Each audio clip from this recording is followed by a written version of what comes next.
পারমাণবিক শক্তি এই শব্দটা এখন আর শুধু অস্ত্র নয়, বরং বিশ্ব রাজনীতির এক নির্ণায়ক ভাষা। পারমাণবিক অস্ত্র এখন হয়ে উঠেছে এক একটা দেশের অস্তিত্ব রক্ষার হাতিয়ার। দক্ষিণ এশিয়ার মানচিত্রে ভারত আর পাকিস্তানের মতো প্রতিবেশীরা যখন পরমাণু শক্তিতে সজ্জিত, তখন প্রশ্নটা উঠতেই পারে, বাংলাদেশ কি পারবে পারমাণবিক অস্ত্র তৈরি করতে? আদৌ কি এটা সম্ভব? আর যদি সম্ভব হয়, তাহলে সেটা কি বাস্তবসম্মত হবে?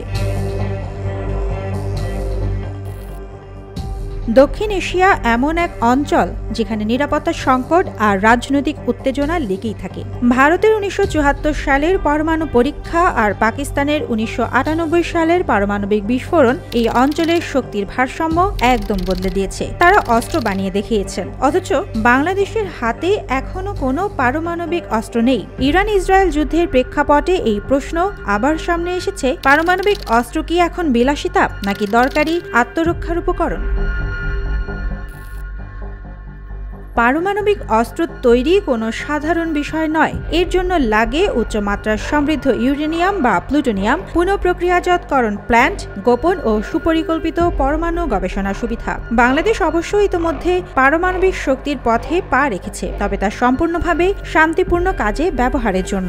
রূপপুর পারমাণবিক বিদ্যুৎ প্রকল্প হলো বিদ্যুৎ উৎপাদনের জন্য, অস্ত্র তৈরির জন্য নয়। বিশেষজ্ঞরা বলছেন, পারমাণবিক অস্ত্র তৈরির জন্য বাংলাদেশের এখনো নেই সেই ল্যাব, সেই মেধা, সেই অর্থ বা রাজনৈতিক পরিবেশ।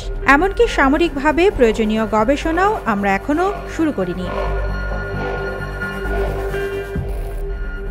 বাংলাদেশ ১৯৭৯ সালে এনপিটি বা পারমাণবিক অস্ত্র বিস্তার রোধ চুক্তিতে সই করেছে। এর মানে বাংলাদেশ বিশ্বকে প্রতিশ্রুতি দিয়েছে, পরমাণু শক্তি শুধু শান্তিপূর্ণ কাজে ব্যবহার করবে। যদি কোনোভাবে অস্ত্র তৈরির প্রমাণ পাওয়া যায়, তাহলে শুধু নিষেধাজ্ঞায় নয়, বরং আন্তর্জাতিক মহলে বাংলাদেশ পড়বে ভয়ঙ্কর কূটনৈতিক সংকটে। ভারতের মতো দেশ এনপিটি সই না করে পারমাণবিক শক্তিধর হয়েছে, কিন্তু বাংলাদেশ সেই পথ ধরবে কি? পারমাণবিক অস্ত্র তৈরির পেছনে শুধু প্রযুক্তি নয়, দরকার বিশাল অঙ্কের অর্থ। একটি পারমাণবিক অস্ত্র বানাতে লাগে হাজার হাজার কোটি টাকা, বছরের পর বছর গবেষণা, দক্ষ বিজ্ঞানী আর গোপন প্রকল্প। বাংলাদেশের মতো একটি উন্নয়নশীল দেশের জন্য এটি অর্থনৈতিক দৃষ্টিকোণ থেকে বড় ধরনের বোঝা। তাছাড়া প্রশ্ন আসে, এটা কি আদৌ আমাদের প্রয়োজন? বাংলাদেশ সবসময় শান্তিপ্রিয় রাষ্ট্র হিসেবে পরিচিত, বিশ্বে যুদ্ধ নয়। আমাদের জাতীয় কৌশল সবসময়ই শান্তি ও আঞ্চলিক স্থিতিশীলতার পক্ষে।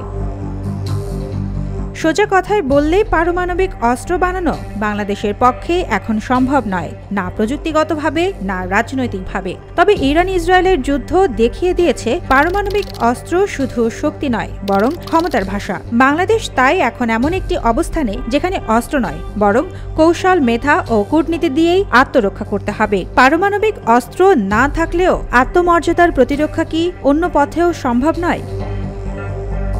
সুবর্ণা মেইজাবিন, দেশকাল নিউজ।